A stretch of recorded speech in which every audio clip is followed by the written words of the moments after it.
Hi friends, నేను మీ Ravinder, Shannu services.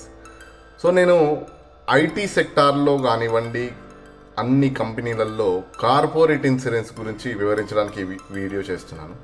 So అందరికీ తెలిసిన విషయం ఏంటంటే, కార్పొరేట్ ఇన్సూరెన్స్ అనగానే డే 1 కవరేజ్ అని అంటారు. సో డే 1 కవరేజ్ నుంచి ఎంతవరకు మీకు వాళ్ళు ఇస్తున్నారు, మీకు 3 lakhs పాలసీ ఉన్నా 5 lakhs పాలసీ ఉన్నా ఆ 3 lakhs లోపు ఏ సర్జరీకి అంటే ఎలాంటి క్యాపింగ్స్ ఏమన్నా ఉన్నాయా, సో వాటిని తెలుసుకొని మీరు అందులో ఉండండి. లేదా ఆల్టర్నేటివ్గా మీరు ఒక ఇన్సూరెన్స్ తీసుకోండి.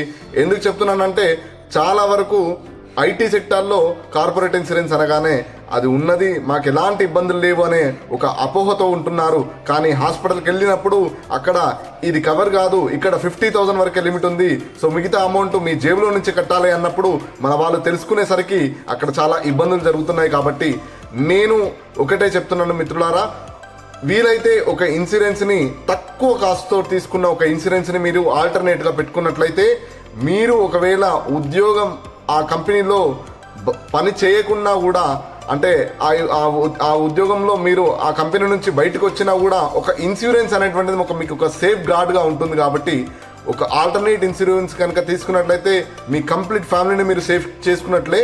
సో కార్పొరేట్ ఇన్సూరెన్స్ ఉన్నా కూడా మీరు ఒక ఆల్టర్నేటివ్గా తక్కువ కాస్ట్లో ఒక మంచి ఇన్సూరెన్స్ అయితే తీసుకున్నట్లయితే మీరు చాలా యూస్ఫుల్గా ఉంటుంది.